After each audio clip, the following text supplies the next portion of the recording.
Hey, and we're live, and look who I have with me.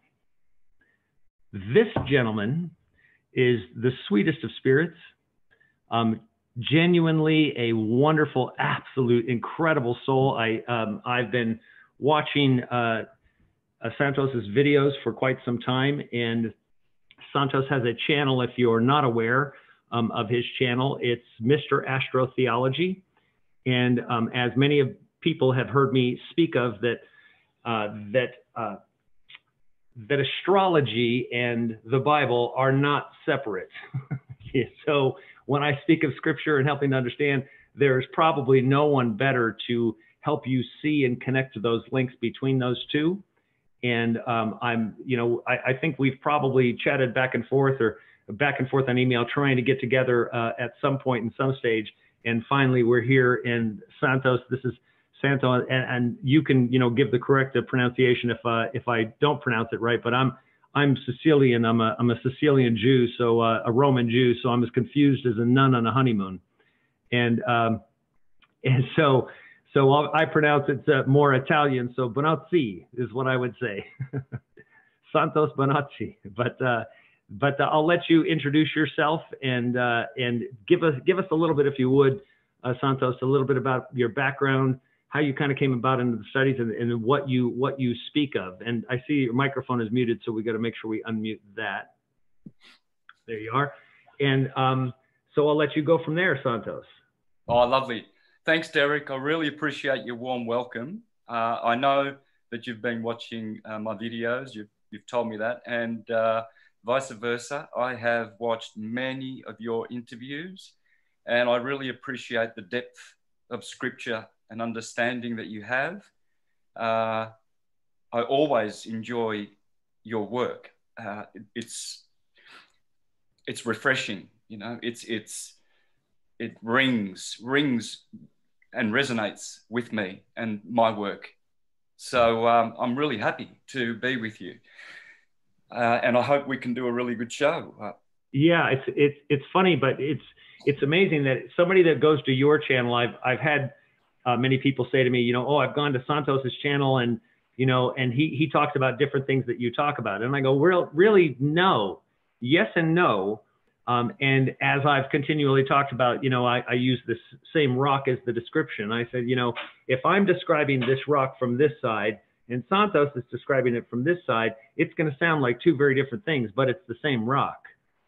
So it is. It's just from a different angle, and that's why people have a difficult time, because they see things in a singularity, and it's much bigger than that. And it reminds me of the ancient Buddhist saying about the master that puts his blind servants before the elephant, and he asks them to describe the elephant, and one describes, touches the leg and says it's like a thick barrel, and one touches the tail and says it's like a strong rope, and one touches the trunk and says it's like a big hose. But none of them could describe the elephant, right? Because the elephant is too big. It's just too big, and you cannot grasp it all. So that's why I always explain to people it is critically important that you don't shut yourself down, that you listen to Santos, that you listen to me. You don't take what I say exclusively. You don't take what he says exclusively. You don't take what anybody says. You take it all in. Somebody would say to me, why would you read the Satanic Bible? Why wouldn't I?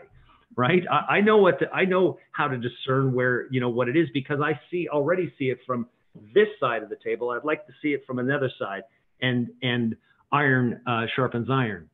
So I appreciate that, and I really appreciate your sentiment, Santos. That coming from you, I know your intellect and what you know, and the mere fact that what I say resonates with you at all is a blessing. I appreciate that. Yeah, it's fantastic. It really is. It's lovely to see, and we do need each other. Mm-hmm. No one's going to be able to put it all together on their own, and that's how it works. We are parts of each other ultimately, even though we are all one and united at the very, very highest level, same source, but we are, I guess, fractalized, and where we are in our journey now has many conditions upon us, but liberation and God's rest is upon us. Mm-hmm. The rest of Christ and the 1,000 years of peace is just around the corner. And you were mentioning before about how syncretism is able to free people. Mm-hmm. Well, that's because it teaches how to be what Jesus taught us, to be a king and a priest.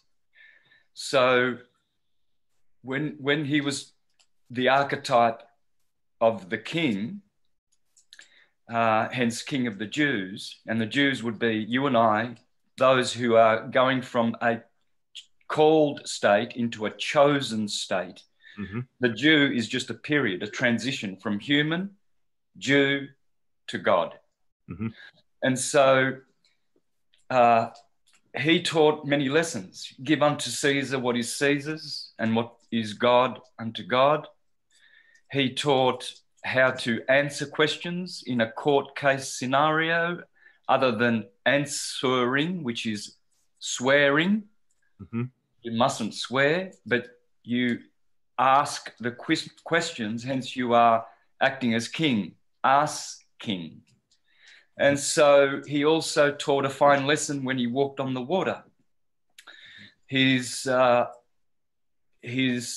disciples were sleeping in the ship, the citizenship, the Roman maritime ship. Mm-hmm. So he showed and set the example that we need to walk on those waters. We don't stay in the ship for security and sleep. This is very dangerous. You need to get out. Despite the storm, we can walk on the waters, maritime and admiralty law. And you see, and then St. Peter wanted to join the Lord, and he said, can I also? And he said, yes, come forth. And he started walking, but then he sank. And this illustrates how some people have little faith. They can grow their faith, but if they have little faith, they will eventually be submerged by the temptations and the way of the world. So with faith, we can do it. And Jesus set the example, you see. So essentially, Jesus is liberating us in how to be a king, to be free, and how to be a priest. He also taught that if you want to raise your consciousness, you have to lift up the Son of Man as Moses lifted up the copper serpent in the wilderness, and then you will be born again, Nicodemus. Mm-hmm. So Nicodemus said, how am I supposed to be born again? Can I come out of my mother's womb again? What is this ridiculous story? I'm already born. Mm-hmm. Well, he was saying that you have to transcend the carnal mind, and you have to be born again in the spiritual mind. Mm-hmm. And this is what it means to be a Christian, to be Christened. Mm-hmm. You know, it's amazing to me that people miss the born again perspective. The mere fact that has been captured and made kind of like a magical spell that you can go up and say something and it just happens. But you and I both know it's far from that. That it is a removing of, it is somewhat going back in. You must become like a little child. Go back to the beginning. Forget what you've been taught.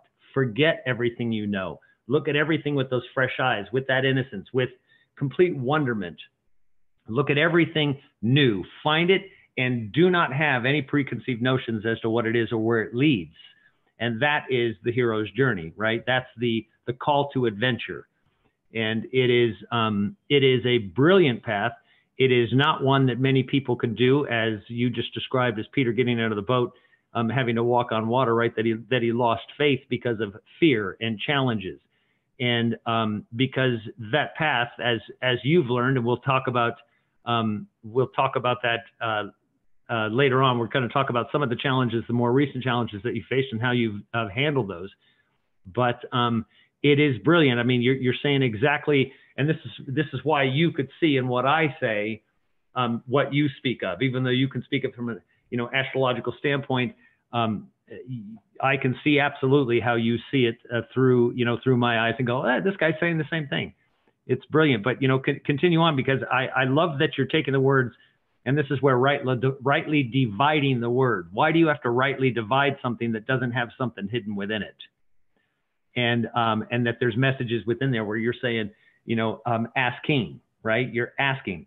The fact that Christ always asked the question in response And people have heard me say on this channel many, many times that if you want somebody to know the truth, you have to ask them the question and allow them to discover the truth on their own. So it's not mine, it's theirs now.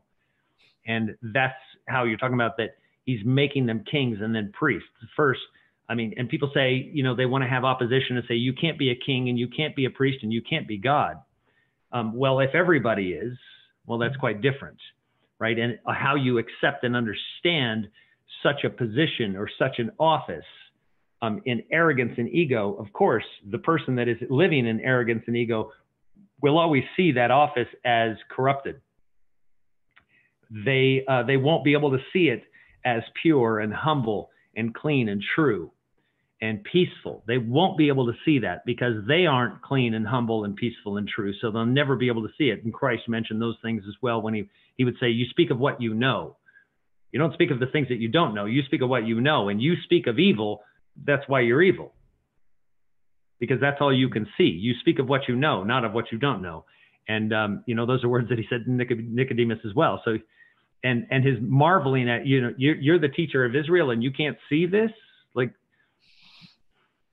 you're a teacher of Israel, the one that has to wrestle with God, right? The wrestle with God before Jerusalem being peaceful, right? So wrestling with God being Israel, all of a sudden you've got to wrestle with the fake God in order to find out exactly who God truly is. And so it's brilliant. I love your separations of those words. So everybody listening, listen very carefully as Santos speaks about these things, because words, obviously, many people already know this, but spelling or spells. So the mere fact that speaking it, there's power in the spoken word. There's power in the spoken word because you'll receive it as truth, even if you don't consciously understand the truth. So it does come within you. You might understand it in your present psychosis, I like to say, in your present psychosis in the world. You'll understand it in the way the world told you to understand it, but that's where the deception in there lies. The truth and the lie is always in the same sentence, and it's not necessarily a lie. They're both true in both directions. One's just not a good direction. The other one is good, so it's up to you. So please continue. Tell me more about. Tell everybody, if you can, Santos, more about you know, where you began in that. I mean, when was the first awakening? What is that to you? That awakening, was that the hero's journey? Did it come out of nowhere? So where did you come from in that that you discovered these things that you know? Was it, you know, did you go to a university and learn these things, or were they given and granted to you? Well, before I answer that, I'd like to just finish off that thought of yours, where you mentioned quite correctly that the truth and the lie, they're both there, right in the same sentence. And in fact, the scriptures tell you, God says, I am your God, Jehovah, and I give you the truth and the lie for you to choose which one you will take. And the scripture also says that the Bible is a two-edged sword. So, and it is able to split the soul and the spirit, which is impossible because they are ultimately, they're one and the same. It's the Father and the Son. Mm-hmm. And yet the Bible says it can do that. And so it appears to be the kind of book that, the kind of work that is enslaving and fooling the ones who will be fooled. But it also is liberating and freeing the ones who have more than the superficial passing interest in discovering the truth. So it does serve both purposes. You'll see churchgoers who will kill other churchgoers for their lack of understanding how the scriptures are supposed to be interpreted.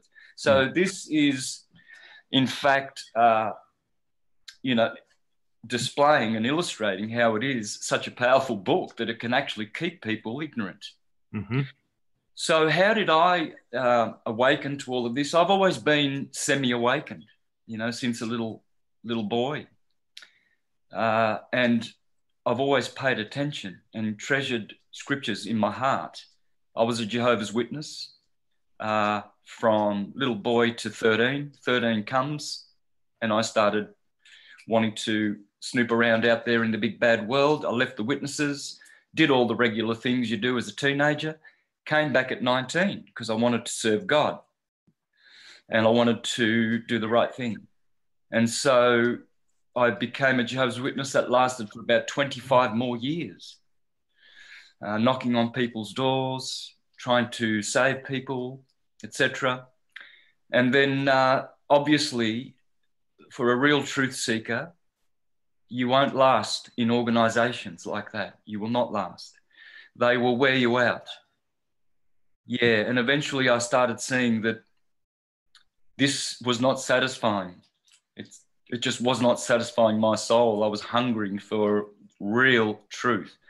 And so 2005, I stopped going to the meetings of Jehovah's Witnesses. I was in Japan on a music tour with my band, and I decided to go on to a meeting. And after that, I didn't make any conscious decision not to go back, but I just didn't. That was the last meeting I went to. And then I lingered in limbo for about 2 years, but continuing to be the same person, wanting truth.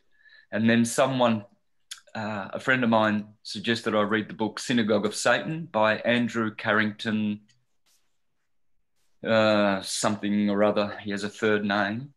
And that set me on the path of real awakening. Now, I was very, very lucky because at that time I already had all of my studies behind me, really. I had a foundation.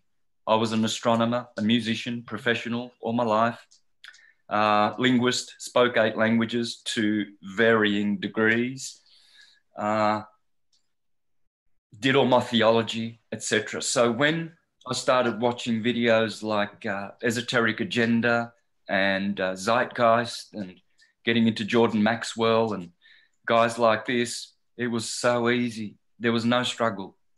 Everything fell into place. And I remember saying, as the great Giovanni Pico della Mirandola said in the Renaissance, his master was Marsilio Ficino, and these two are the greatest of all the Renaissance esoteric masters and teachers. And he said, divine providence has caused certain books to fall into my lap. And at the age of 24, when they killed him, he went down to Rome with 900 theses of syncretism and from Florence. And basically, he was setting up a debate with all the, what he called the Apostolic Senate. Think about that one. Yeah. He was saying, I will debate you and I will show you how syncretism exists. And it is the science of nature and how it works and how it is being interpreted badly, theologically, literally. And so he set that up and he was going to be taken on that offer, but they started persecuting him and he realized that he was going to die.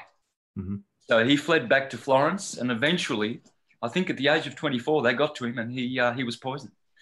But his 900 theses of syncretism, 30 years before Martin Luther's 90 Jesuit false theses, he already had established that there is a universal Prisca Theologia, an ancient philosophy that is in everything.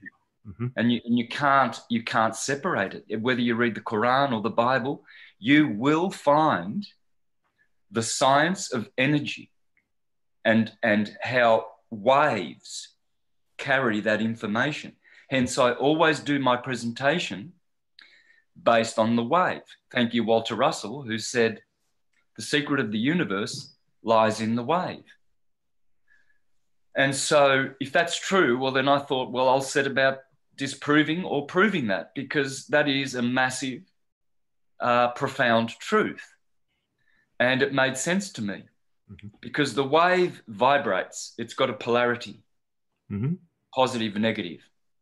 It's duality.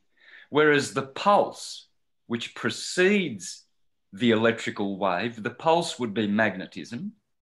Magnetism is a spiritual superior energy to electricity. Electricity, redshift, blue shift, the vibration is decaying. It has a massive decay factor in it. Hence, it's not reliable, it's unstable, and it's an illusion. Whereas the pulse, like your heartbeat, it radiates. There's no polarity. It just radial waves. When you throw a little stone in a pond, you get waves propagating outwardly, longitudinally. There's none of this going on. It's a true energy. It's reliable. It always increases, hence magnetism, magnitude. And as a result of this radiation wave, it creates a vibration wave. They are totally different and must be understood as differently to be able to understand how nature works. Mm-hmm. Because then you won't fall for theories such as particle wave universe, because there aren't any particles. They don't exist. What exists is a pulse. So it's a pulse wave universe. And the pulse is radiating. It's magnetic. And that energy is reliable. It's pure. It's unconditioned. And as that radial wave propagates longitudinally through the medium, whether it's the ether, the air, it matters not. It has the same field dynamics. Because of resistance or ohms, and resistance would be Satan, the resistor, because of that, the transverse wave, so that's longitudinal, propagating outwardly forever, and then it meets resistance and it creates this effect, red shift, blue shift, red shift, blue shift.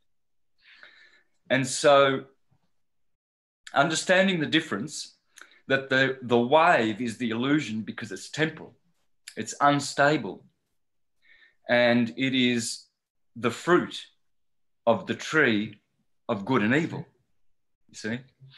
Because it gives you the lie and the truth. It gives you contrasting reality where you can now continue in the time-space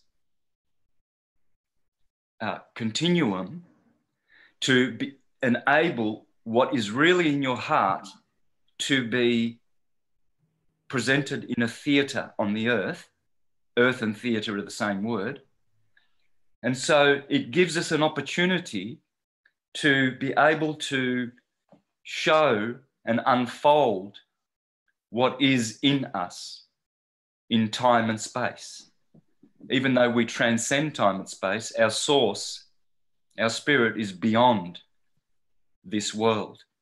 And I like to use an illustration like, say, a computer.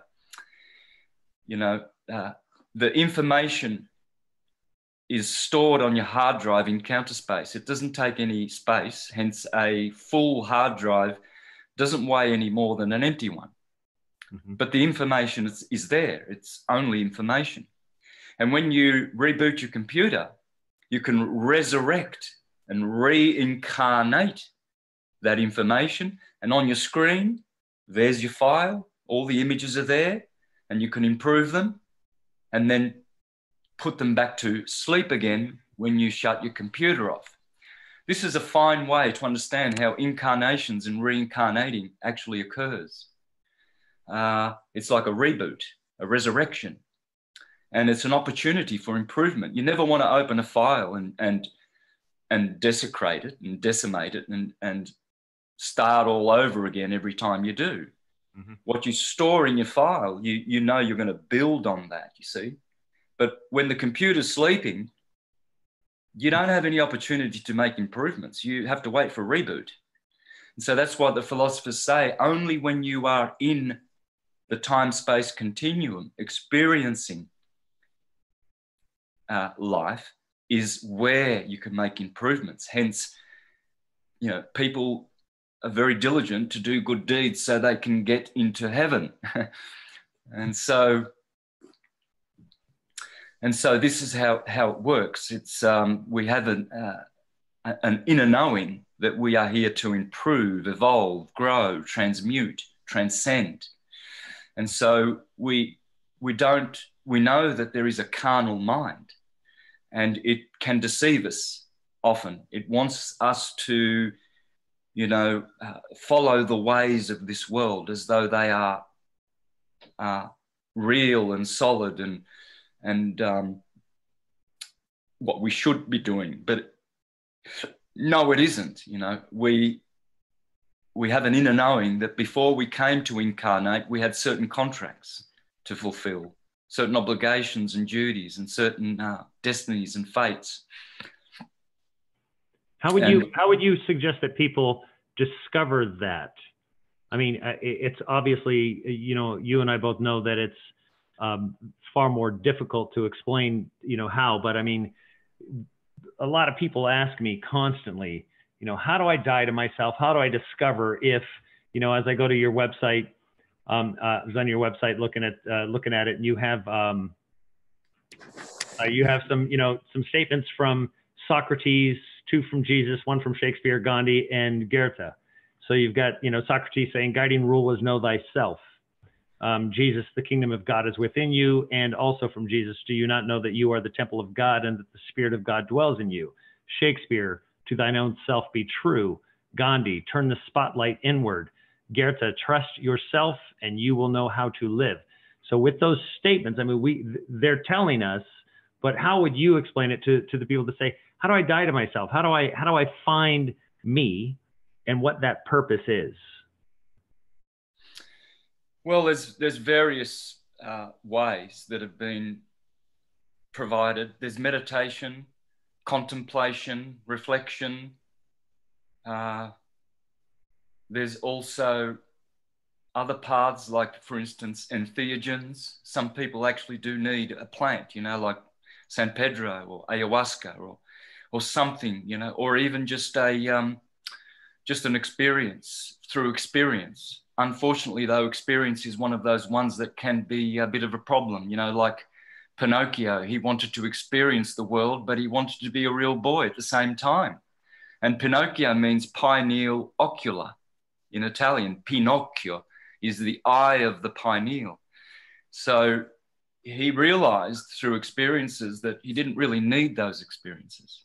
He needed to go within and to become a real boy. So that's pertaining to us. When Jesus said, let your eye be simple, he was saying, don't go watching red shift, blue shift experiences and reality and thinking that is how you can understand everything.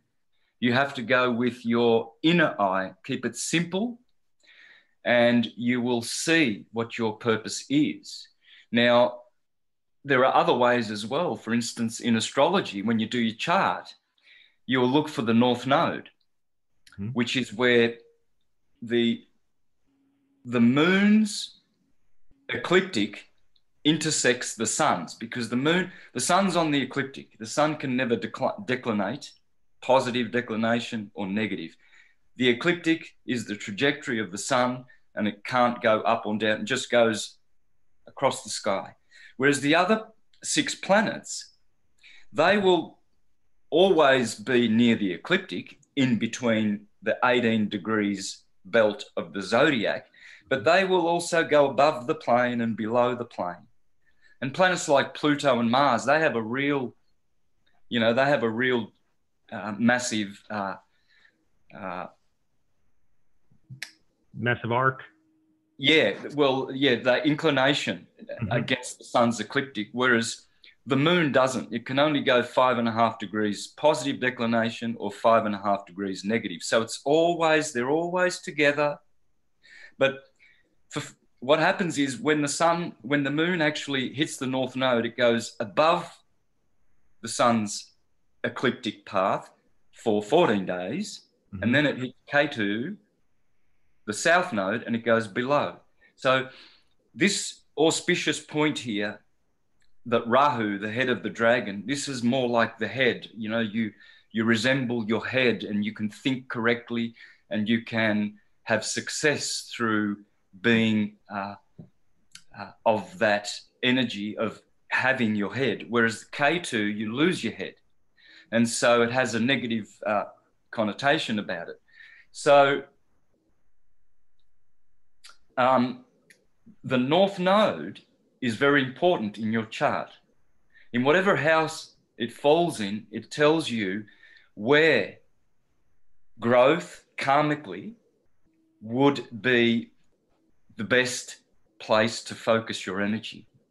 So there are mechanical ways, rather than just using your intuition and meditating and feeling out, you know, what the universe wants for you. You know, what is the God life path for you. And everyone has this. We all have a purpose. As it says in scripture, a potter makes various vessels for different reasons. You know, some are glorious, a vase to put beautiful flowers in, and then others you can make an ashtray. Mm-hmm.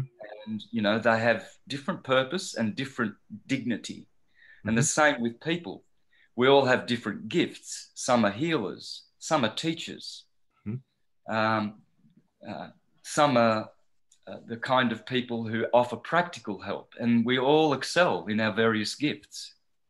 So it is important to find it. It is important not to squander years in being lost and following the carnal mind. And most of us spend the majority of our life doing that. You know, I certainly spent a tremendous amount of time not necessarily following the carnal mind, because like you, from a very, very young age, I was always questioning things much differently than anybody else would question them. And I had seen things and experienced things that most people at 12 years old wouldn't experience. But I spent a lot of time from the time I was 11 to the time I was 14 years old in the middle of the wilderness in British Columbia, Canada, by myself. So, you know, hundreds of miles away from anything. So I learned to take care of myself. And that in and of itself will get you to see things in a very different way and understand that there is a synchronicity amongst things on Earth. Once you get away from the elements and you begin to see, you might not be able to put your finger on it, but you begin to identify the Fibonacci, you know, the Fibonacci sequence. You begin to understand what pi is, even though you can't put your finger, you know what these things are. And so once you get into the world and you take the promises that this world promises you and you try to achieve those, I was explaining there's a movie, it's a documentary called Finding Joe. And it's about finding yourself. And it's a brilliant, brilliant film. I don't agree with all of it necessarily or the intention of it, but so much of the story is just genius. And it says that the calling to be the hero, to begin the hero's adventure, is it's like a phone ringing in the middle of the wilderness, right? In the middle of the street, and you pick it up. And you can either pick up the phone, it'll be a phone ringing. That call will come either as a phone ringing or it'll come as a sledgehammer. And but it's going to come to all of us at some point in time. And I'm thankful that I had both. I had a phone ringing, I picked up the phone, and then I got the sledgehammer. So, but it's, you know, what you're explaining is in finding that path within yourself, finding yourself, and then finding, and, you know, people say, well, how do I know what my gift is? You don't know until you actually begin doing it. It's so difficult to explain. And, your channel is, makes mine look small. So you've experienced all of the emails, all of the conversations, all the chats, and all the questions. And I get the predominant questions is, how do I know who I am? And I can only answer in the way that I experienced and say, well, I just discovered it, not because something came up and said, that's who you are. I just discovered it that through doing, that all of a sudden something functioned and it worked, and it was incredibly fulfilling, more than anything. But at the same time, you have the world pulling on you that's like, well, this is incredibly fulfilling, but it sure isn't going to make me any money. It's sure not going to build me a big house. It's definitely not going to make me popular, because when you talk about these things, you are shattering paradigms. You are shattering them. You are destroying temples, the false temples. And that conjures up great anger. Cognitive dissonance instantly takes effect, and people want to challenge and fight and hurt you, and death threats and everything. And that's where scripture comes to life. Christ saying those people will kill you and think they're doing the work of God.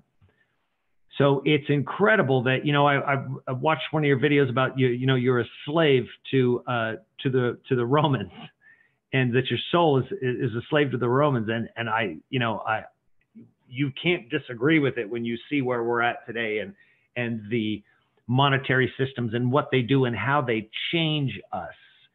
It is a false value system based on lies that changes the way that we interpret and see everything. And we begin to put things on each other where we become banks. That's why scripture says, be neither a borrower nor a lender. Now, that doesn't necessarily have to be money. It's don't lend somebody advice expecting to, don't lend them that. You either give it freely with not expecting anything in return. So when you give somebody, you help somebody out. Doesn't matter whether it's monetarily, it doesn't matter whether it's a meal, doesn't matter whether it's a hug. You're not expecting ever anything back. Otherwise, you're a bank. And we've become banks of that guy owes me because I've done this for him. That guy owes me. That guy owes me. And before you know it, you have this massive bank that has all of these things against all of these people. And the systems of the world based on the Romans, and prior to that, Babylon, not any difference. This is Babylonian magic. In order to take what is already inside of us, we all already have these things, and to twist it and to change it just enough to feed something else, feed that beast. And where we're at today is quite different. So if you could, Santos, where do you think we are in the scheme of things? Because we all feel, obviously, something's happening, right? There's something big happening. Something is moving. They can say, oh, it's planet X, or it's this, or all of these different variables, or it's pole shift. And I say all of the above, how you perceive it and understand it. But what do you see taking place, and what do you think that looks like over the coming decade? Yeah, well, I see it like a woman giving birth. There's a lot of pain, a lot of anxiety, and uncertainty, but at the same time, there's excitement because she knows that something major and big is about to happen. And it could be beautiful, the first time they lay eyes on their child, it may be this beautiful. That's how it was with me when I saw my son. I was just taken aback by his beautiful blue eyes. I didn't expect blue eyes. And he was just beautiful to me. And before that, it was just anxiety, an event is about to happen. And this world is about to bring birth to something.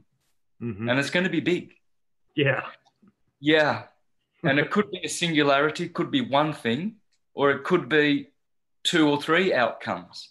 Mm-hmm.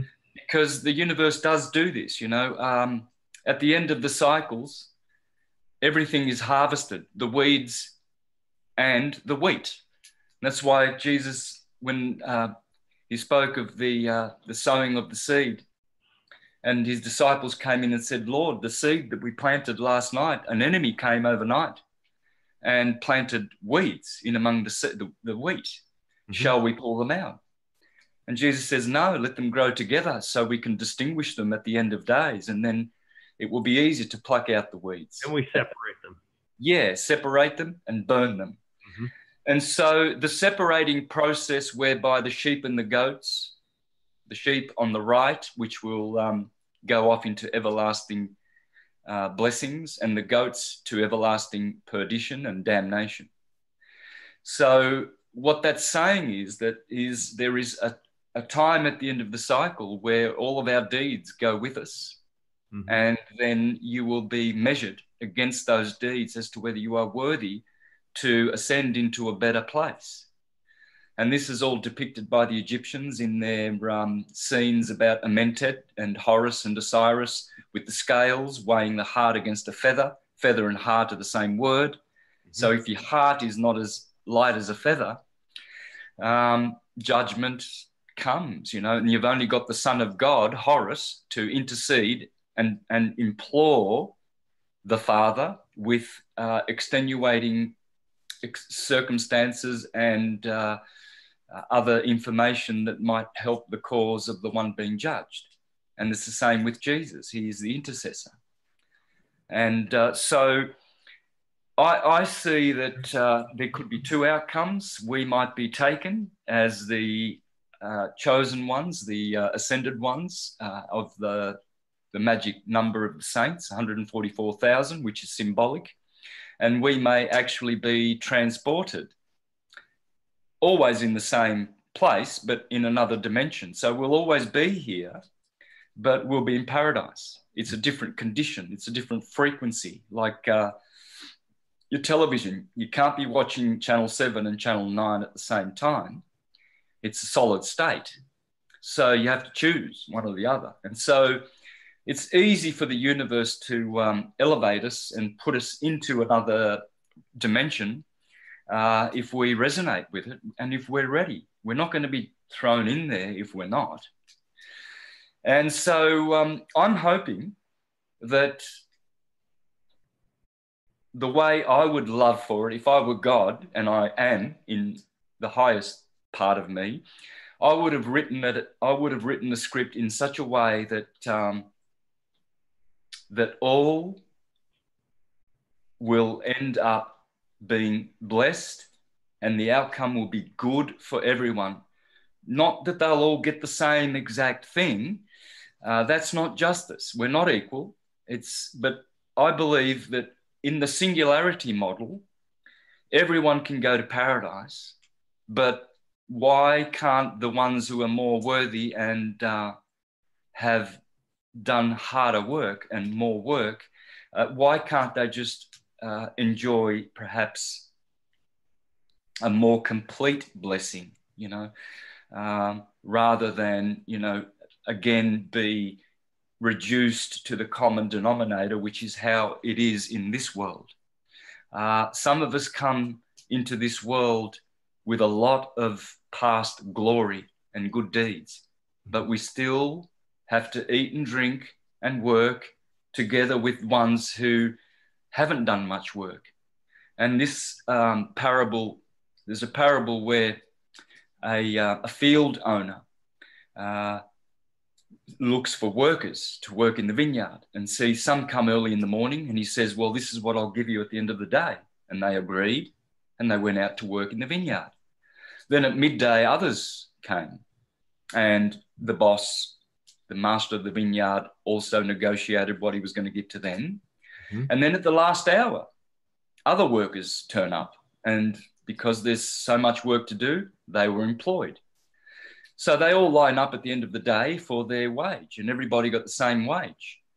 And the ones who started early in the morning, they complained to the Lord and said, how is this fair? We've been working so much, and we get the same as these guys who just turned up and did 5 minutes.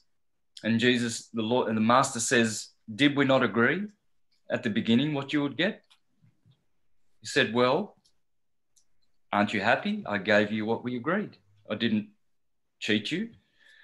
And he said, so it is in that day that whoever should be repentant and really seek the path, whether it's the last hour or not, the universe has to and will accept you and give you the result, the reward of seeking such things.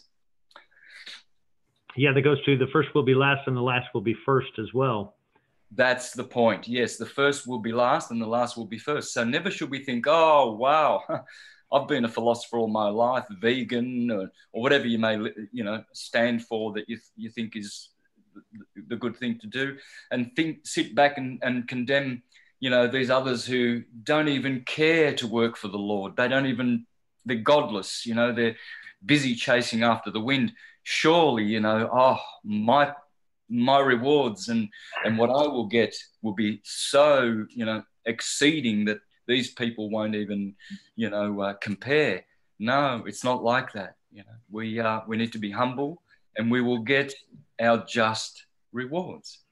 You know, when you mentioned, it made me smile when you mentioned, you know, if I were to write the script, I would have written it this way. So I'll give you a scenario as to how I've always thought of this, even before I knew much of anything.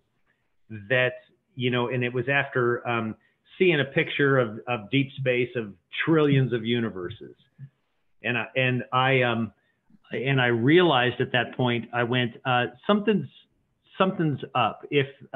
So regardless of whether, you know, a person believes there's trillions of universes out there, that we're the only one, or whatever that is. But I looked at that and said, well, obviously it's much bigger out there than we know. And if there are multiple universes and there's trillions of them, well, then from me, as made in the image of God and containing that spirit of God, then all I have to do, and this is where the name Global Witness really comes from, I have to witness all things. I have to witness all the evil. I have to witness all of the good, and I have to actually log it and pay attention to what works and what doesn't. And not because I have an opinion about what works and what doesn't, but because I see the fruit that comes as a result of certain actions and things. And as a result of that, I become that book of life. I become that record. I become the judge of myself.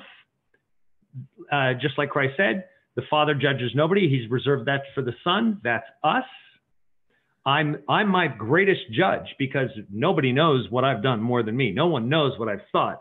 The Father, you know, it says that, you know, Christ knows your thoughts, and the Father knows your thoughts. He knows you know what you've done.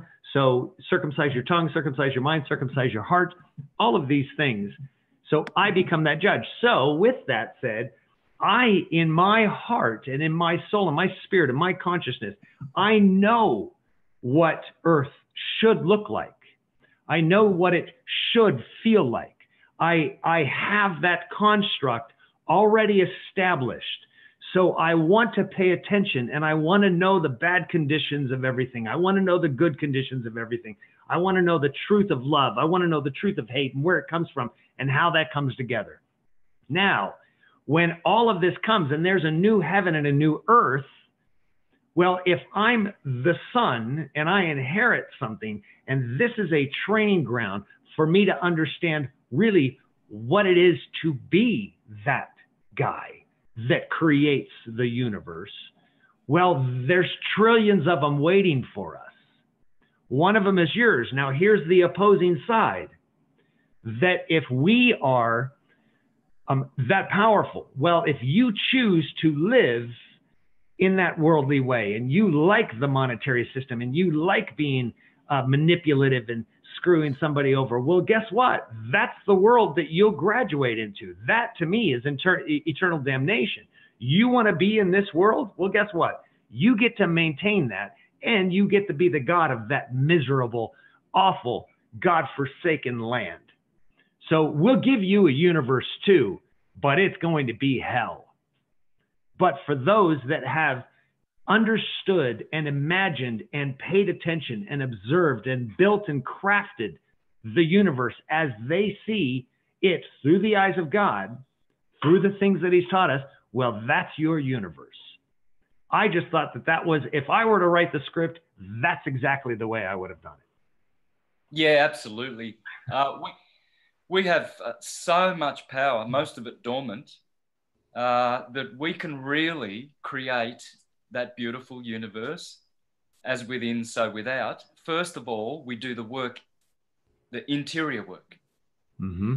And once all of the interior work is, well, it doesn't have to be perfected at all. You can still create as you go, but we have this great power, and we don't know that we have this great power. So we try to manifest things in our life, and we do, but oftentimes we manifest something that wasn't exactly how we wanted it. Somehow, you know, there was many wrong bits with it. Thank you, universe, for the gift, but I didn't really want this aspect about it and what have you. But that's because we haven't perfected it.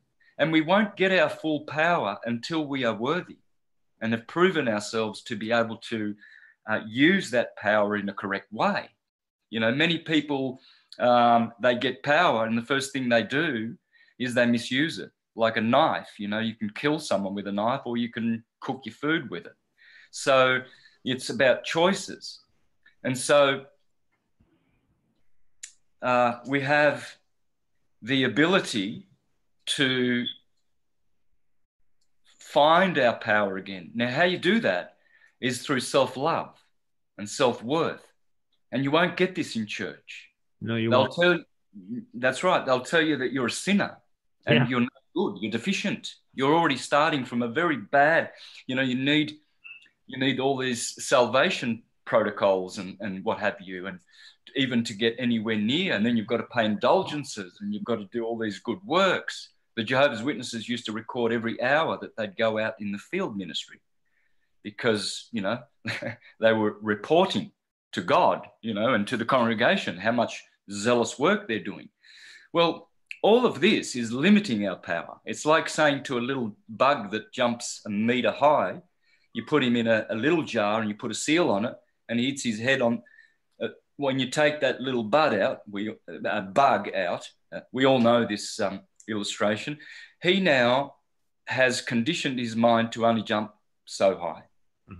And he doesn't remember how to jump to the high heavens. And this is the same with us. We have been traumatized through the whole birthing process in hospital, schooling process, etc., the work, everything, the media, everything is designed to belittle, degrade our godship, you know, reduce it so that we don't actually get together and organize and use our power collectively and individually to bring paradise on earth. For paradise is only a condition. It's not a place.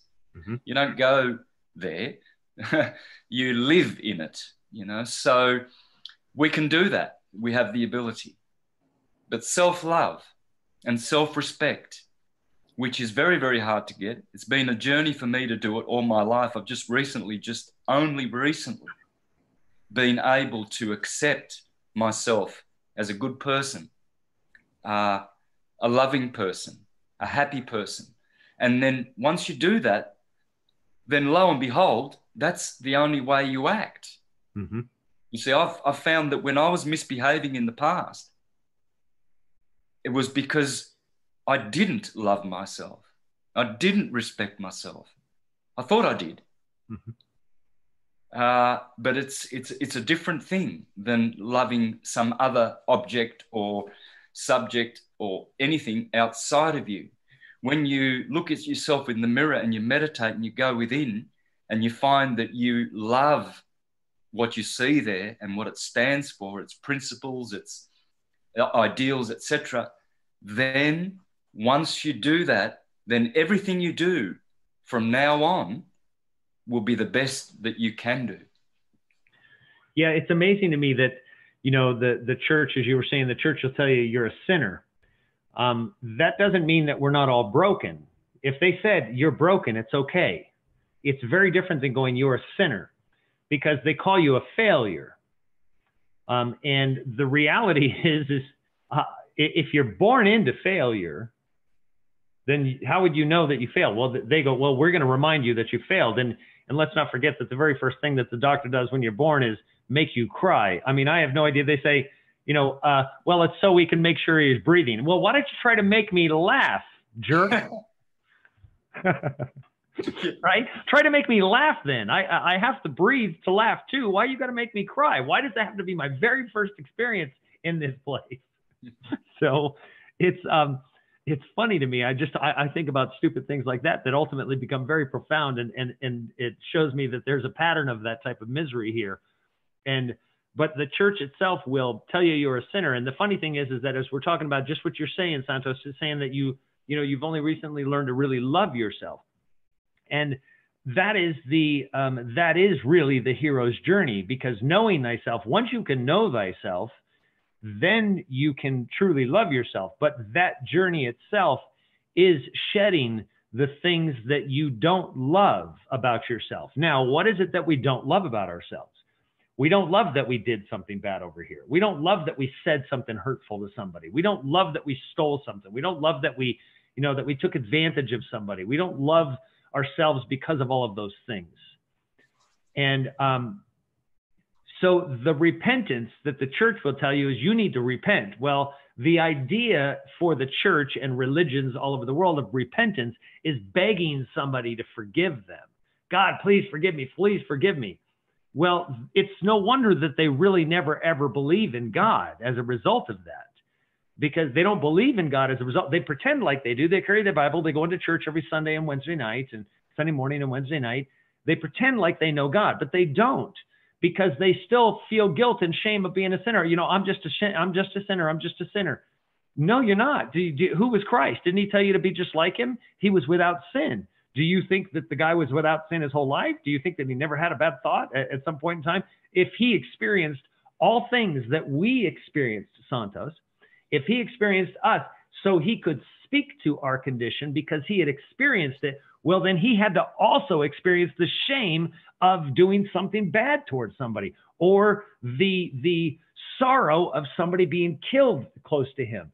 All of these things, Christ wept. They're telling you he is human, that the Spirit of Christ, the office of God, finally reaching that point where he could see all of those things.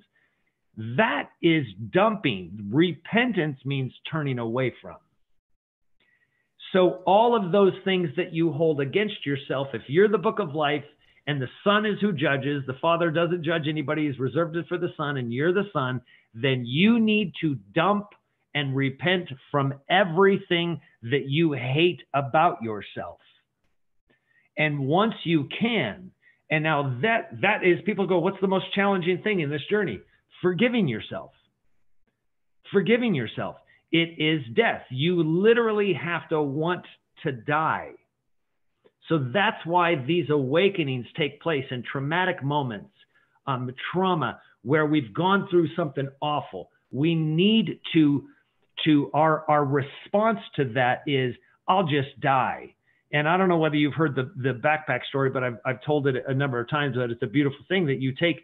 I've had people come to me and want to kill themselves, and I go, I'll go with you. Let's go. And you take them to the edge of the cliff that they want to jump from, and I go, okay, now let's answer a question though. Why do you need to jump and kill yourself? Well, because I did all of these things. I screwed this guy over. I slept with my brother's wife. I did all these awful things. And you go, okay, well, here's the next question. That's all of those things you have in a backpack that's weighing you over the cliff. Throw the backpack over the cliff. Why do you got to go with it? That's right. And they go, well, that's a good question. And I go, well, here's the response, because Christ showed us this, that they will not, especially your family and the ones that you know the most. They will think you've lost your mind, because you're going to go, I'm not guilty of any of those things. I'm without sin. And they'll go, you're not Jesus. They'll basically cast you out. They'll call you crazy, just like they called Jesus crazy. His family said he's nuts, right? Yep. So the testimony of Jesus becomes your testimony at that point. And the way I explain it is that you've thrown that backpack over the cliff. They'll try to walk down there, pick up that backpack and put it back on you. The reason why is because they don't feel forgiveness for themselves. They still feel judged and still feel awful. So why the hell should you be without sin? And that's why he says, if you're not willing to leave family, mother, brother, and even children, you're not worthy of me. It doesn't mean you got to flee your family, but it means you need to understand that when you do forgive yourself and you have become free, your family will probably leave you. And they may return, but they may not. And you have to be comfortable with whatever that condition is, because your crown is far more important. Your peace, your condition is far more important than keeping them happy. We've developed ourselves into a world of should and shouldn't. You should do this, should do this, should do this, should do this, shouldn't do that, shouldn't do that. We spend our entire life establishing who we think that other people want us to be and making that happen. To satisfy who? That's why we have an identity crisis. Everybody. You don't know who you are. Yeah. You don't know. You have no idea. You know who they want you to be, but you don't know who you actually are because you're too preoccupied with trying to do what they want. Yeah. Once you abandon that, game over. But expect it to be a hard, hard path. And, you know, I see you smile at certain things, and I just know you experienced these things, and it's not a single experience. It's a continual experience. It is the testimony of Christ. Absolutely. We all live it as we go through it. Absolutely. The best point there is that people don't know who they are. And as a consequence, you see people who were on the path, reliable, doing good and encouraging others to do according to their model. And then they reach a point, a crisis in their life, and they just let the load go. And they just almost give up and forget all the good things that they stood for. And they, you know, go back to, like the dog goes back to the vomit, or like the wife of Lot who turned around and became a pillar of salt, simply because the ultimate reason is because they don't know who they are. I mean, if you know that, okay, let's use a crude example. If you know that you are the prince and your father is the king and you're going to inherit his throne, and you know that, you know who you are and your position in the world, you're not going to go and vacate that and do something to thwart that, to ruin that. It's yours. It's your natural right. You're going to be the king. So you wouldn't then go and act like the people who have no appreciation for this role, this office, how important it is, you know, and go and sleep with prostitutes like the prodigal son, and drink with people who intoxicate themselves and live a debauched life, etc. You will guard that because you know who you are. You will act dignified and congruent to the path's calling at all times. Mm-hmm. You will have people who will try and tempt you, like Pinocchio was, and they'll say, come to the fair. Oh, you don't have to go to school. You know, you don't have to do all these things. You can just enjoy your life, etc., and distractions.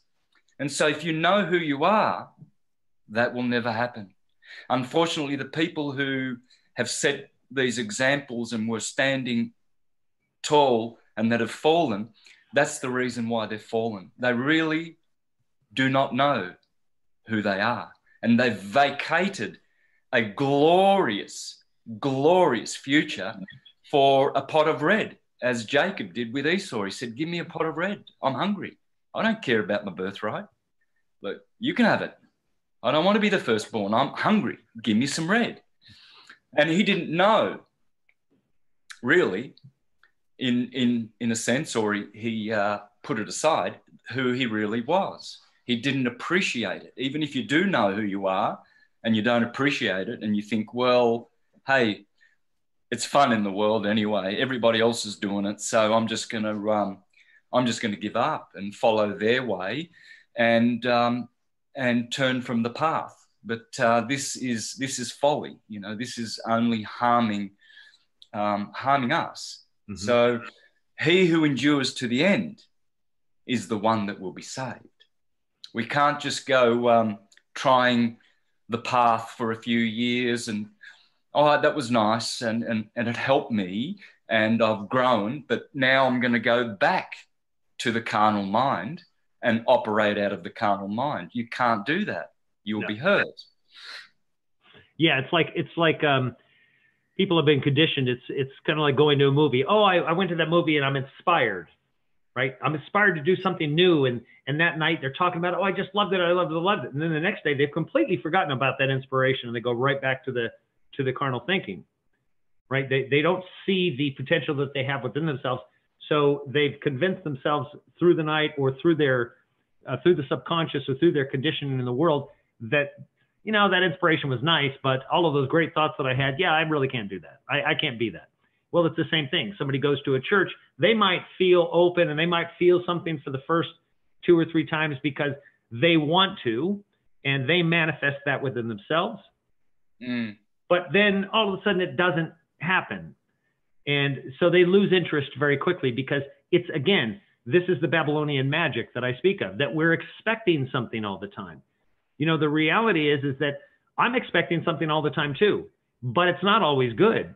I expect bad things as well. And just like I've always said is that, you know, I fell from a mountain trying to find everything that I wanted to all of the secrets I wanted. I wanted the peace. I wanted everything that I've been looking for. Well, I fell down that mountain and rocks pummeled me and beat me up the whole way down. And at the bottom, I'm laying in a puddle of my blood. And I look and I find what I've been searching for. The rocks, the blood, and the fall and the pain of it are now beautiful. So to be expecting something all the time, that's a false expectation. You have to go, you know what? I broke this. Why did I break my leg right here? Well, maybe I'm supposed to slow down and limp the rest of the way so I actually pay attention to what I'm supposed to see. Maybe that's what, you know, and so you always have to be, it's not even the glass is half empty or half full. It's recognizing that there are no such thing as coincidences. Everything is put in front of you to show you these things. It's, you know, it goes through the old story of, and I was just mentioning this today during a conversation, is that, you know, the person that wants to be saved, that's drowning in the ocean, and a boat comes by and tries to rescue the guy and says, here, give me your hand. And you go, no, God's going to save me. And then a helicopter comes and lowers a rope and says, here's a rope. And you go, no, God's going to save me. And then the guy dies and goes, you know, what the heck, God, you didn't save me. And he goes, what are you talking about? I sent you a boat and a helicopter. What more can I do? Right? So you've got to pay attention to things around you. And it's not always going to come in the way that you would expect. We set up expectations of what it means for God to rescue us. We set up these terrible expectations. Yep, exactly. And you'll always be disappointed if you have expectations that you've manufactured with the carnal mind. You're going to be disappointed that it doesn't happen the way, and you'll probably miss what it is that you're supposed to do because you've set up an expectation of what it looked like. Yep, exactly. And then what happens is the world's pressures also discourage you. You know, for instance, they might say, look, you went and did the vegan lifestyle for all of these reasons, and your health didn't really go much better, right? And then of course there'll always be people around who will add to that. Oh, yeah, look, it's not even a good diet. You know, you need whatever. They will encourage this person to not pursue the diet because they see that they look unhealthy. But that may not be the reason for the unhealthiness. Mm-hmm. It's like judging a fish by how well it climbs a tree. You can't judge like that. You can't just say, oh, look, you look unhealthy and you're a vegan. 2 and 2, put them together, and that's the reason why. So even though people get on that road that is narrow and cramped that leads to everlasting life, mm-hmm. and they do the things that bring rewards, and they do, there will always be voices there to deter them. And the strong one who knows who he is and has character, it's never going to work. He will prevail. And the weaker ones don't. Some of them fall right off and never return. Others fall, get scratched and bruised, and jump right back on again. That's what I've done. Every time I've tried to run away from doing the right thing or give up, like the prophet Jeremiah, he said, I will not speak anymore and prophesy in Jehovah's name. Mm-hmm. I will stay silent. And he said he couldn't stay silent. His bones were burning. and he had to speak the will of God. He tried, he tried to just shut up and go away. I have too. I've made crazy, impetuous vows that, I would just go away and be a hermit and not teach syncretism again because people are unworthy, they're not worth it. And who cares anyway? Are people listening? I mean, I see people who claim to be great syncretists and they're doing things which, betrays their knowledge of syncretism, like ludicrous things, and they think they're on the path. And I'm thinking, well, wow, man, even the great ones, the ones who are saying that they love syncretism and philosophy and they want to ascend, etc., they are doing so much to impede that. It's not funny. So I've tried that, I've actually tens of times, but guess what? I always come back. I cannot stop doing what I'm here to do, and that is to be a teacher and to encourage people to stay on the path and to ascend and offer help. That's my role. Yeah, it's but see, this is where I just what you said. I've tried that. I went away because why? Is anybody listening? And they're not worthy. And you go through all of those different scenarios because, quite honestly, because of the attacks that come as a result of it, right? It's difficult for me to go into my email, see 2,000 emails in a single month, and have, it's incredible because the people will be judging you. They don't see any of the good you do. They don't see the fruits. They don't see the beauty in the thing. They don't see the people that were going to kill themselves that didn't. They don't see the people that have healed themselves physically because of the things that you spoke of. They don't see that. Mm-hmm. They hear one thing that you said and they condemn you. And here's the crazy part about this world is that the 4 people condemning you will be louder than the 50 people that love you. Much less 50,000 or 150,000. The 4 people will still be loud because they're speaking from the world. So those people coming to you in the world, that's all they hear. And for us, and I was explaining this to Malia, is I said,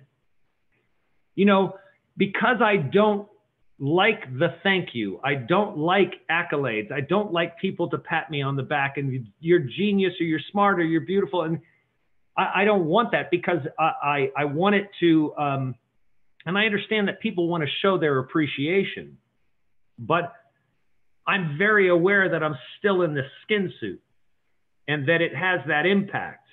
So you don't want to, it's like, I got to wash that off. So as a result of that, you and me personally, we try not to pay attention to the good stuff coming at us. But as a result of that, we do feel the bad.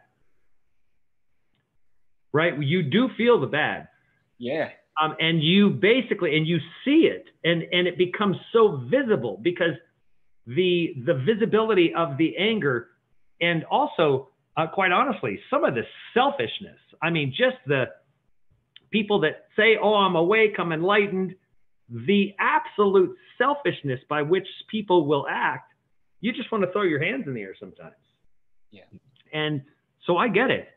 I fully understand that. But no matter what, you could be angry, you could shut it off, you could shut down. You watch people do this all the time. You watch them start talking and, they feel that they have a calling to say these things to the people of the world. And then they get the attacks and they shut their channel down and start deleting videos. And then they start another channel. They're up and down and up and down. It's like, I watch it all the time. Yeah. Me too. Yeah. People have no concept at how much of a calling that this actually is to those that are called to speak it. That's not everybody. I know people that are called just to walk and look at people and not even talk to them, but just positive thoughts and have that impact. And if you think for 1 second, folks, that your thought isn't powerful, well, when you're thinking of somebody that you haven't spoken of or spoken to in 5 years, and they come to your mind and you're thinking about them in a good way, you're like, well, I should probably figure out how to find them again. And bang, your phone rings and it's them. You think that's an accident? We have reduced everything in this world. We eliminate the ability to see God, to see the power in us by diminishing things to, oh, that's a coincidence. Or by happenstance, I happened to get a call from this person right after I was thinking about it. All of this reduction of the power. It's like, clean your mind, circumcise your mind of those things. Everything is intentional. Everything. Yep. It's so Santos, I wanted to ask you, because we were talking earlier, you and I want to hear how you're fixing yourself physically. So tell people about your physical condition, targeted individual. We talked about Morgellons. I know that there are quite a few people on my channel, and probably many right now. We have almost 600 people watching right now that are experiencing the very same things you're experiencing. Could you kind of break that down, where you've come from a physical standpoint, what you've experienced, as you said, targeted individual, Morgellons, and what you've done to solve that? Yeah, well, I'll go straight to the crunch. I used animal dewormer, and it knocked the itch out on the spot. The one I took was called fenbenzidol. That's for dogs. And you need to take with that ivermectin, which is for horses and cows, I believe. The former kills the parasites in your tissue. And so you take that first, because you don't want to take ivermectin on its own and have a massive die-off, because you will, and it could kill you. It's very rare, but it can kill you if all that parasitic die-off happens too quickly. Mm-hmm. So I take the fenbenzidol, and I think it's 10 grams per every 10 kilos, 1 gram, sorry. But anyway, if people are interested and want to do it, I've got the protocol. I can send it to them. All they've got to do is contact me at contact@universaltruthschool.com. That's my website contact, and I can help them with it. But there's a lot of forums out there talking about how to take these and how the protocol works. It's saved the lives of millions of people around the world. It kills the parasites, which are the agents for all of this targeted individual technology. So they can't really hit you with their pulse weapons unless you have overgrowth of parasites. And so mine were obviously in the skin. I couldn't stop itching. And I would go to bed at, say, 8 in the evening and get horizontal, and I would just start itching, an insane itch. And in the last couple of years, it was so bad that I was suffering sleep deprivation.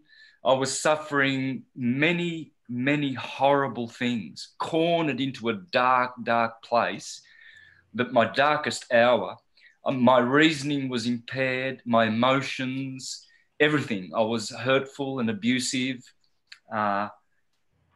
self-sabotaging. I was totally tortured by the itch and everything else that goes with it. It unsettles you. It makes you behave in a way that is not you, because the parasites do that. They are demonic.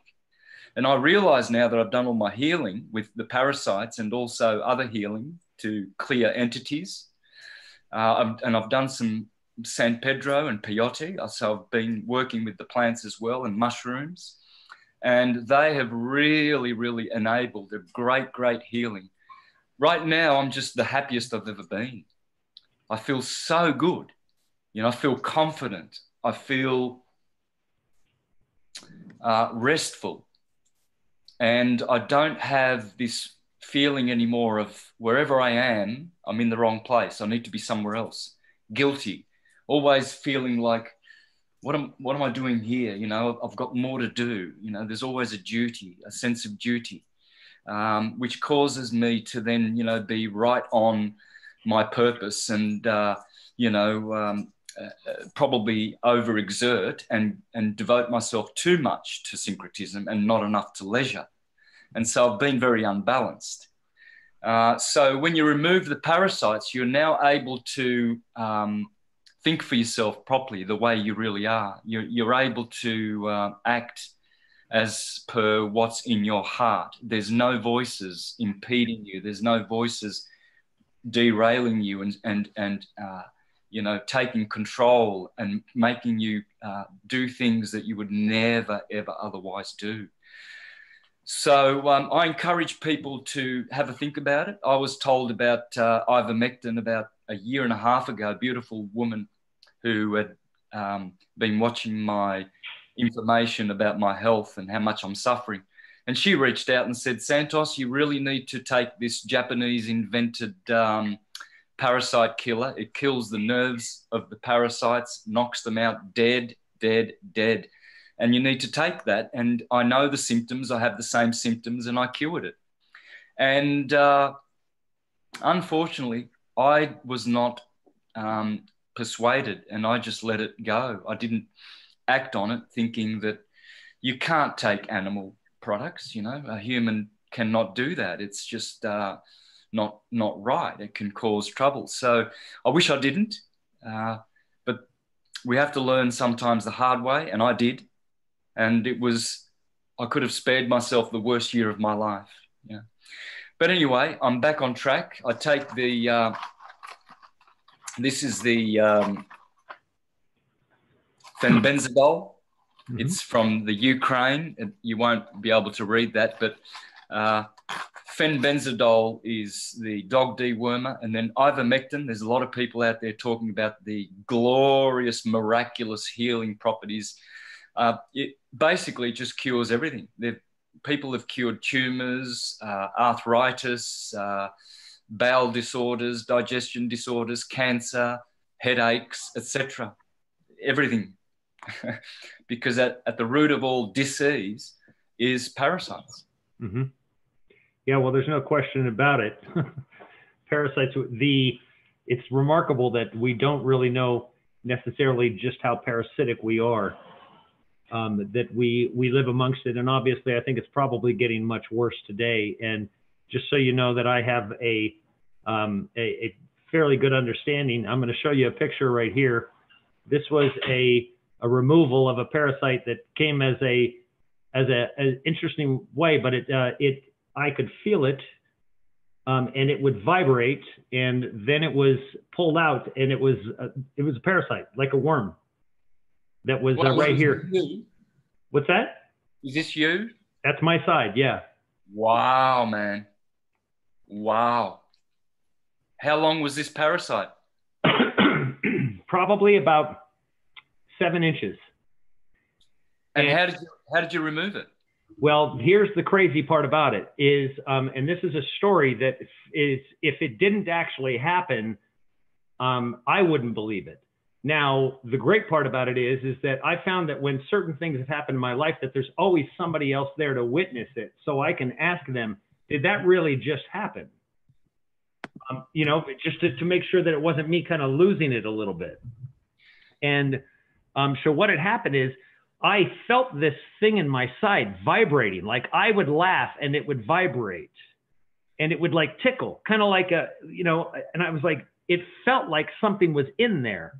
And if you've ever had a knot in your muscle, like, where your muscle twists and you get a cramp, right? It would kind of do that, but it didn't hurt, but I would say something and it would twist up and I could put my hand there and feel something there.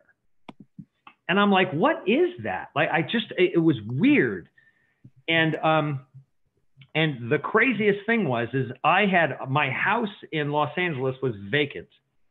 And I walked in, it was on a 2-acre piece of property. It was a, big estate and it had locked gates. So I hit the gate and the gate opened and the house was vacant because I was selling it. And I looked down to the very end of the driveway, which traversed the entire length of the property, and the property was an acre property. So it's a pretty long driveway. And under this canopy that I had was a black truck with a black canopy on it. And the canopy's door was open. Now I'm thinking gardeners or something, but I had fired the gardeners because I was selling the house. So I walk up and there's a guy with me. Now my dog is in the yard, who's a pit bull, and a pit bull named Rocket. Loved me. Sweetest dog ever, right? Loved me. Happy to see me and everything. Jumping on me, just like, loving them. And I've had pit bulls my whole life. So it's, I've trained them extremely well. They're incredibly obedient. But I walk up to the back of this truck and I look in the back of this truck and there is piles of straw and there are tarot cards laying everywhere. And the death card is there with a broken egg on it and blood squirted over the egg. And I'm thinking somebody's coming to screw with me. But as I saw that, I said to the guy that came with me, I go, what the hell is this?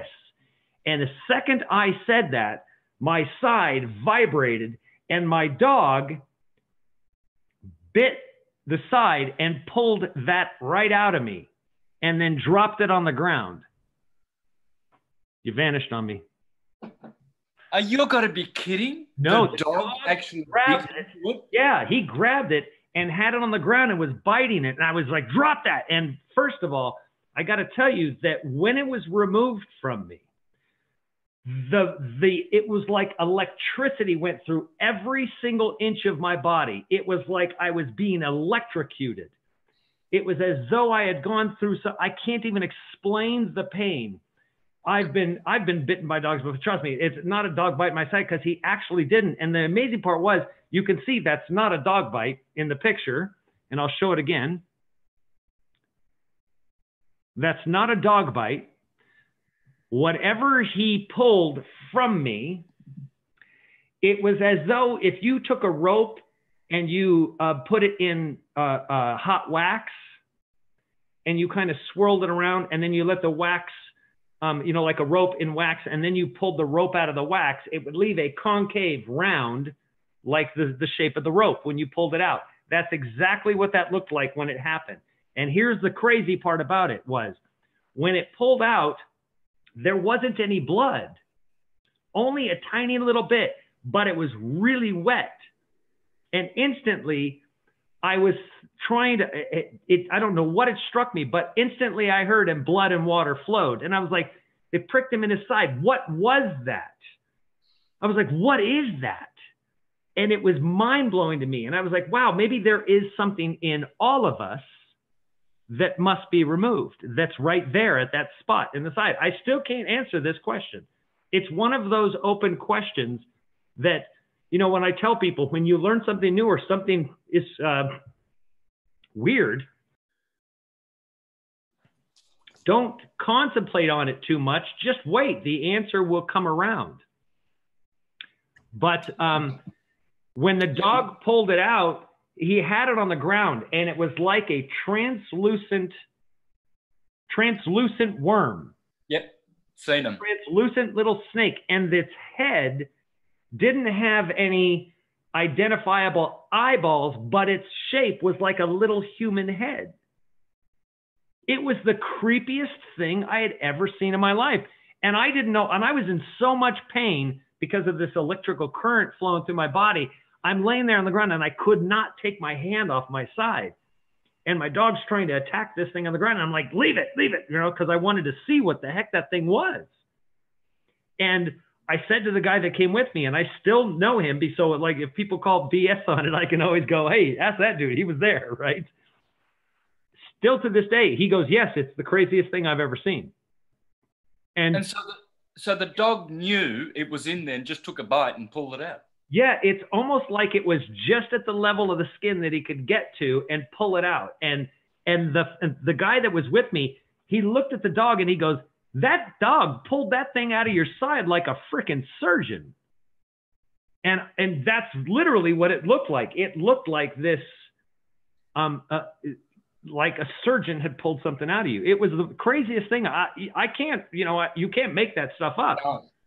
No, but in the scripture, this is called the worm that dieth not. Yes, and this is the other thing. You can look into scripture and it says that they will go into the hell where their worm does not die. And I'm like, what is this worm? I believe it's Isaiah says it, and also Christ says it. It's twice. It's two different passages. and it's the worm that does not die. And I was like, well, mine's dead because I watched it die. So same here, man. I have smashed those parasites. I always thought you don't go out and kill them because you can cause harm. You've got to slowly do it, etc., etc. No, no, no. You need to destroy those parasites over a process. And this process, the protocol I'm on, will probably be a minimum of 6 weeks where you have to repeat it 3 or 4 times. So I take the fenbenzidole for 5 days straight in a row, and then have a pause of a couple of days, then the ivermectin a couple of times. And then you repeat this because you want to get their egg cycles. Otherwise, they'll come back. They'll find a way of coming back, like the demons in the parable of Jesus, where he says one demon is expelled and then he goes away and then he finds waterless places. That waterless places, dry regions, yes, and he didn't find anything. It was all parched land. So he thought, well, I'll go back to my house where I came from and I'll grab 7 more nastier demons and go back. Well, it says there that the lot of that man is way, way worse in the end because he didn't keep his house clean. He didn't protect himself. And so the same with these parasites. You don't just do it once and think, right, that's it, it's done. No, they will find a way back. One thing you have to remember, all the listeners, is that they have one intent and purpose, and that is to feed off your energy. And they will do everything in their power to keep their home. And you must do everything in your power to thwart them, so that they do not prevail. If I had have known the real root and cause of my problems, I would have acted a lot sooner. I wish I had listened. I wish I had known, because the stuff that's happened to me in the last couple of years, especially the amount of bad luck and horrible things out of my control, mostly right out of my control, could have been different. And the world can be different. You know, people are under parasitic influence and they don't know it. You know, they're hurting themselves and they think it's just the way the world is. They end up committing suicide or isolating themselves or going on some awful medication like Xanax or Prozac and all of these things, where they actually it actually enables the parasites even more to take over. And it's worse in the end by taking these protocols and by not knowing what the real reason is. So here I am, I'm able to help people by my experience. Millions of, or hundreds of thousands of people have heard about it because I've been sharing it for the last couple of years, and they're all waiting with holding their breath, waiting to see how I'm going to get out the other end. And that's it. I've done all the other protocols. I've done the MMS, the hydrogen peroxide, you know, the black walnut hulls and wormwood and all of these other protocols, and they just skirt around the issue. They don't really get to the core and have results. So I'm very, very, very happy with this. And once the 2-month period is over, where I have not itched for 2 months and I have a good, like a track record, then I will publish my protocol. So usually I'm just really, really enjoying the piece that comes from it. Right now, I'm probably a little bit not so as calm as I can be. I think it's because I had some kratom and it makes me itch. So I can see that I'm a little bit sort of not so centered in myself right at the moment. I may have taken too much, I don't know. And it does cause me to itch. So I am having a little bit of a scratch here and there, but it's just an effect from the kratom. But my days are 100% purely non-itching, and I rest well, sleep well. In fact, the first time I took the ivermectin or the fenbenzidole, I remember I was itching and I went to bed and I was itching, and then I got up and I thought, well, I'll just do this protocol. And I took it And within 10 minutes, all of the boisterous noise that I had in my GI tract, it just went calm and quiet. Mm-hmm. And a tiredness came over me and a tranquility. And I just slept for about 10 hours straight. Woke up the next morning thinking, well, that's never happened before. It was instant healing. Well, that's awesome. I'm glad that, some people have been asking, what the dosages were. Is there a place, I believe you said, go to Universal Truth School and contact you for what you've been, the specific dosages of what you've been using? Yep. Just send a quick message, just brief. I saw the show.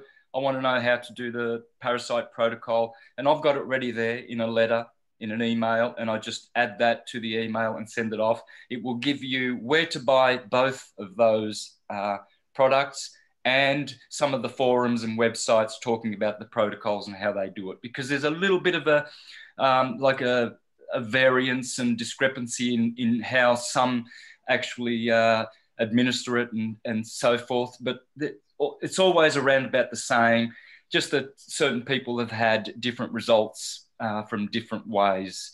But in the end, I just say, just take it. Take the stuff, dose it, find out the dose, and just go ahead. There's no symptoms, there's no side effects. I mean, none at all. You just feel calm, and there's no dangers involved with it, according to all those beautiful people out there who are doing it.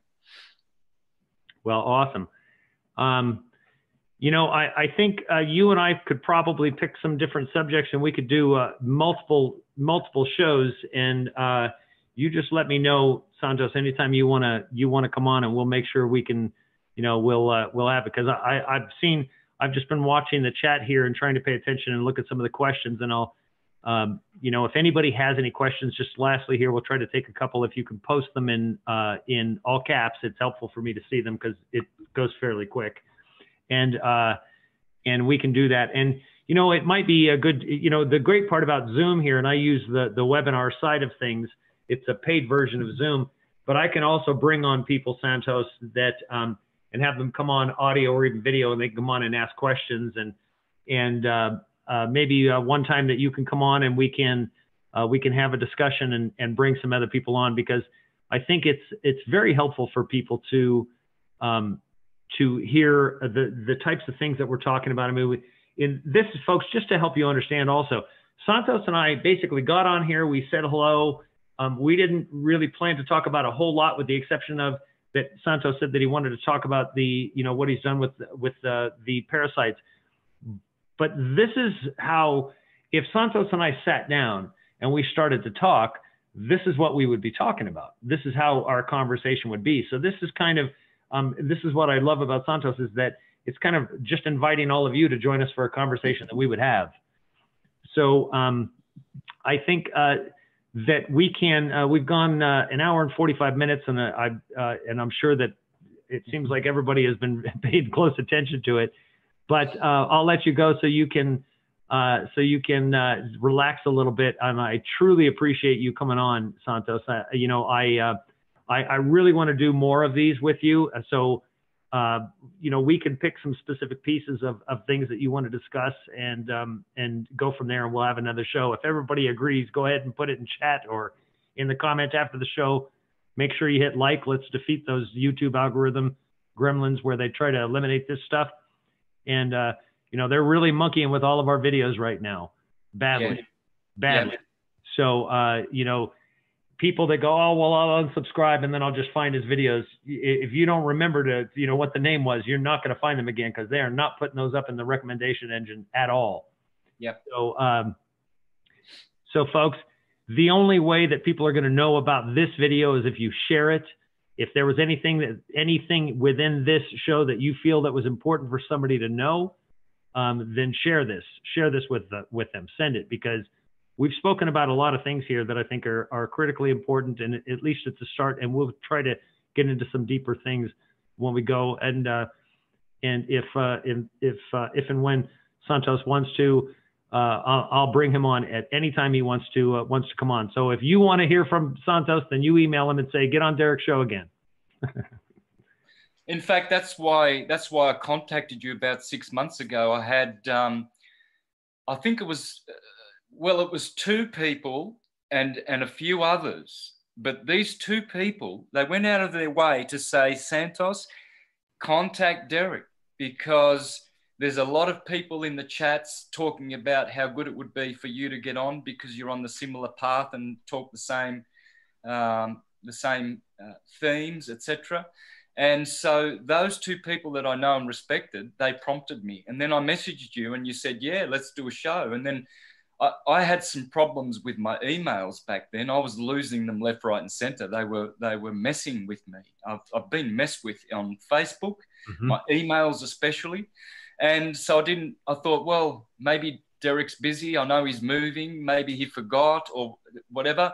So that's why a few weeks ago I thought, well, I'll see what happened and I'll contact you again. And so that's why we're here. And your idea of doing more, I'm keen, brother. I'll offer myself anytime. That would be great. That would be great. I think we could pick. I'm sure, and you folks, you can send me emails if you have questions or concepts or things that you want us to discuss, because I can promise you that both Santos and I have probably gone through all of the questions and all of the things that you would want to discuss. I just encourage everyone to look for things that are going to be helpful. If somebody asked me, what materials or what was the purpose of the pyramids or something like that, I go, well, if you get the answer, here's what I encourage everybody from the short time that I feel that we have to actually go through and do the hard work, the internal work. Make sure that the question that you have, if you have the answer, will be actually helpful to you. So I just encourage you to do that. It'll save you some time, I promise. I've been on the path where I asked questions and then I got the answer and I thought, well, that did me no good. So I know. And sometimes some of these questions, they're not even a priority. It's just a curiosity. I don't think those need to even be addressed. Those answers will come. I think the real serious-minded ones with the real serious questions, those will stand out. And I'm sure your listeners will indicate to you what they'd like to talk about next time, and I can prepare. Sometimes notes and preparation make for a really good interview, which I never do. I never have notes, but I can do it, because I can present better, I guess. So, yeah, I like the idea, brother. I offer myself. I'm available for that. Oh, awesome. That's terrific. So we'll definitely plan that. And for those folks, just as a quick announcement, for the USB drives with the Global Witness videos, as I mentioned and I put up in the community section, I had to choose different USB drives. They're the shape of keys now. I don't know if I have one here readily available, but they're the shape of a key. So the keys to the kingdom, just like this show. It contains the Global Witness videos on it, just in case this channel is ever taken down. You'll have access to those, and you'll have them. You can just plug that into your TV, and the videos take up literally every single bit and byte space available on the key. So there is nothing else but the videos on there. I can promise you that. And those are starting to go out. So if you haven't received them, or if you received the old one, you'll probably get a new one as well. I just wanted to let you know that. I want to thank everybody for the support for myself and mine and Malia's marriage, and support for my mom and the ministry.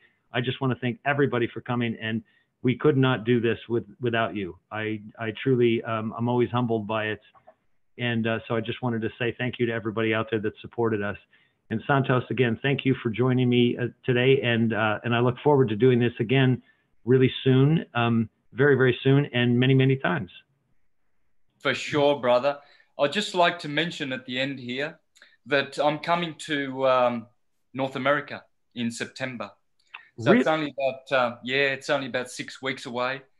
And I'm going to be centered in Kentucky, where I've got some friends who have a cottage where I'm going to be living. And they're already organizing presentations in DC, Pittsburgh, New York, and all the East Coast as we speak. So I'm putting that out there because you might have some listeners there who may have some ideas. I'm making myself available for the first time since 2013 to do public work, public presentations. Okay. And travel the world. I'm going to, there's also one presentation being organized in Cancun in Mexico during that 6 months that I'll be in the United States. So if there's anyone out there that has ideas, venues, or anything that they want to do to advance syncretism, I am available, and I'm offering myself only to take syncretism to the road. Well, how about this? Since you're going to be out in October, the first week in October, I'm doing a conference here in Phoenix. It's probably going to be 2 or 3 days. I'm going to be covering a whole bunch of different areas. I was planning on bringing in other speakers and also some music and different things. But it's just going to be a gathering of like-minded folks, and it'll be at a hotel and a conference center out here in Phoenix. And I can probably find a way and figure out how to bring you out here and get you out here for that. And that way we can spend some time and have you present there. So folks, if you haven't, and if you haven't set up your reservation for the conference, the link is down in the description box below there. And I'm going to work really hard to get Santos out at that. So we just figured that out just now. So wonderful. Well, I love that. I love how things work out. And also, we'll probably be in Pensacola, Florida, a few times down there, which is a little bit closer to Kentucky than Phoenix here. But maybe we can get you down there. We'll figure that out and how we make that happen. But Santos, I think that we've got some things to do in the future. Yeah, I'm sure we have. I can feel it. Yeah. It's the time is here, and we have to make ourselves available. You know, I tried to run away from this. In 2013, I just finished a tour of Europe doing syncretism, and I had my 2 passports stolen and my computer. And that set me on a very, very destructive downward spiraling path where I just rejected any public work. And I haven't done a presentation since the last one I did in Italy. And I'm going to do one in 10 days here, 10 days time in Melbourne, the first one since. So I now have entered a new era in my life where I will just always be available, despite whether I'm not sleeping or itching or whatever. And I won't basically go back into that horrible, world where I blocked syncretism from prospering any further. I'm going to let it, give it my best shot and let it flourish and water it and make it grow as best I can. Well, that's awesome. Yeah. That's beautiful. I can't wait to meet you in person, Santos. And we'll end it here. Just saying goodbye to the folks. And Santos, if you can stick around for just a minute, so I can say goodbye to you formally. And I just want to thank everybody for joining here. I love you all. Thank you again for your support. And I'll go through the questions in the chat after the fact when I get a little bit more time to scan through. So if you had questions or anything else or something that you needed to inform me of, I will see it. I love you very much. Thank you.